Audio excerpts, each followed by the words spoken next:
The title of my talk today is Conversation That Heal, Dialogue at the Heart of Peacebuilding.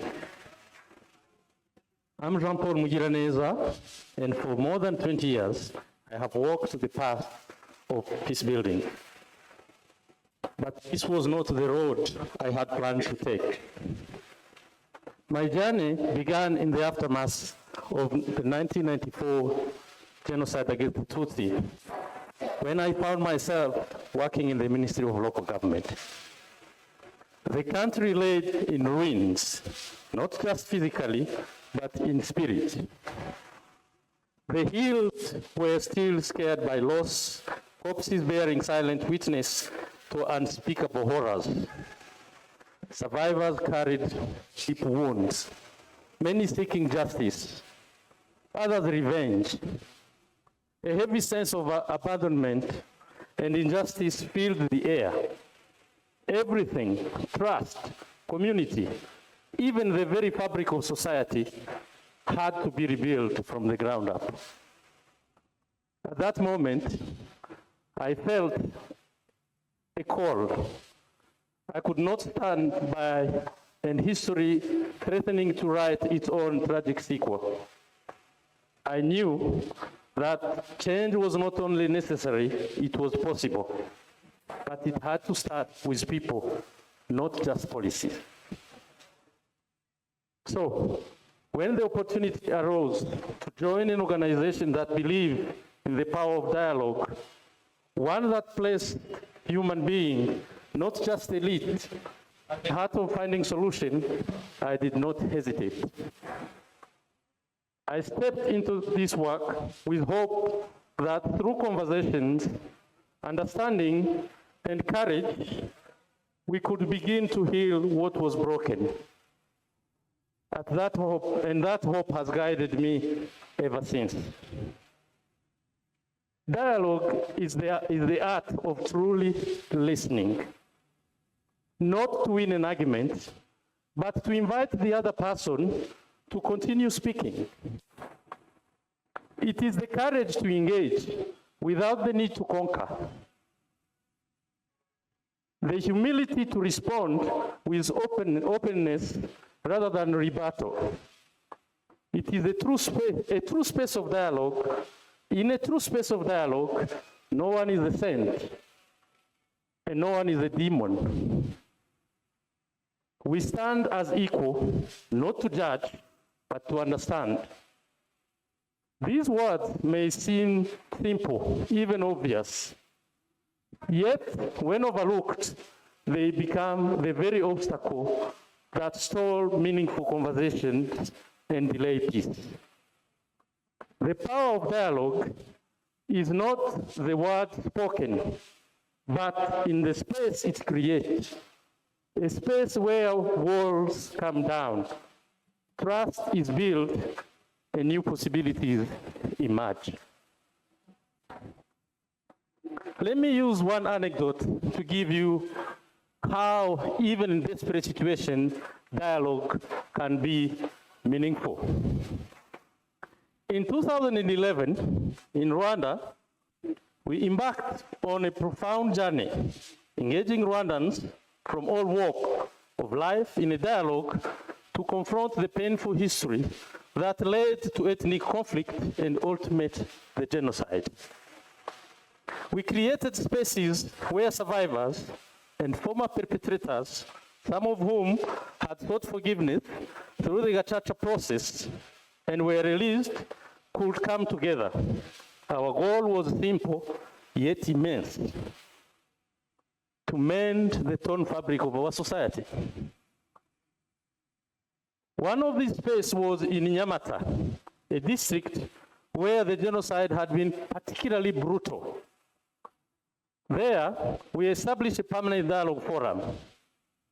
Forums, places where truth could be spoken, where pain could be shared, and where healing could begin. The sessions were raw and deeply emotional. Many families still had no idea where their loved ones had been buried. The bodies had been thrown into mass graves, or hidden in place known only by those who had committed the crimes. Without this knowledge, closure was impossible. After 5 intense dialogue sessions, a local genocide survivor, a respected leader in the community, and a member of a dialogue committee stood up and spoke. For years, I have not known peace.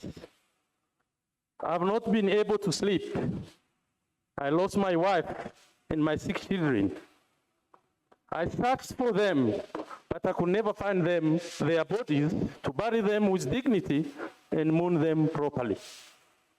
If someone here knows where they are, please tell me. I just want to lay them to rest. Silence filled the room. Then, after a long pause, one of the former perpetrators, a man who had participated in the killing, spoke. His voice trembled. This space does not judge us. It sees us as human beings. Because of that, I feel compelled to tell the truth. I know where your wife and children were buried. If you are ready, I will take you there. That day, we followed him. And there, in the very place he had indicated, we unearthed the remains of the leader's family. The pain of that moment was indescribable, but so was the relief. Together, as a community, we stood by him as he laid his wife and children to rest, finally able to grieve properly after so many years of uncertainty. That space of dialogue still exists today. It has since transformed into Peacebuilding Association, a living testament of the power of dialogue.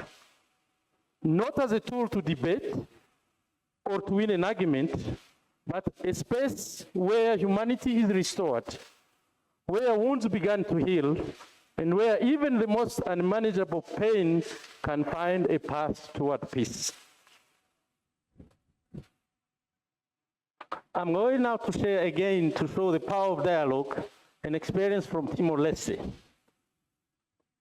And I called it Peace Houses, Rebuild Trust, one conversation at a time.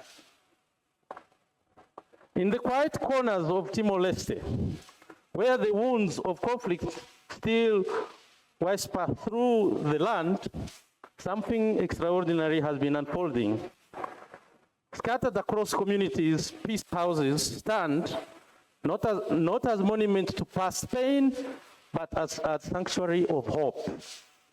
These are not just buildings, they are spaces of healing where voices that were once silenced now speak, where hands that once trembled with fear now extend with understanding. For years, mistrust ran deep, cutting through families, friendship, and entire villages. The scars of division were not just visible in the remnant of destruction, but in the cautious glances, in the word left unsaid. People lived side by side, yet apart, divided by history, by fear, by wounds that time alone could not heal. Then came peace houses, safe space where the people of Timor-Leste could finally sit together, not as adversaries, but as human beings. Here, dialogue replaced suspicion, and understanding began to take root. It was in these rooms, under the soft glow of lanterns, that former enemies spoke for the first time, not to justify, not to accuse, but to listen. One day, a woman stood in the cycle, her voice steady, but laced with emotion. She has lost her brother in the conflict. And for years, her grief has turned into anger. She has carried his absence like a weight, heavy. Across from her sat a man, one of the very people she blamed for her loss. Silence stretched between them, thick with history. But then, in that space of dialogue, the man spoke. "I cannot undo the past," he softly said, "but I can tell you the truth. I too have suffered. I too have lost. If I could change what happened, I would." Tears welled in her eyes, not from forgiveness, not yet, but from the realization she was not alone in her pain. That moment, in that peace house, trust took its first fragile step towards restoration. This is what the peace houses in Timor-Leste have given to its people: a chance to speak, to grieve, to understand. They are more than structure. They are symbols of future where history no longer divides, where wounds began to close, and where trust, once broken, is slowly rebuilt. One conversation at a time. Why the power of dialogue matters? The power of dialogue lies in its ability to break down barriers, rebuild relations, and transform societies. Whether applied in post-conflict reconciliation, diplomacy, community engagement, or corporate settings, dialogue fosters sustainable solutions because it humanizes conflict. It allows people to see each other beyond stereotypes, acknowledge pain, and co-create pathway forward. Dialogue is a structured and inclusive process that fosters mutual understanding, trust building, and collaborative problem solving, rather than a mean to persuade or win an argument.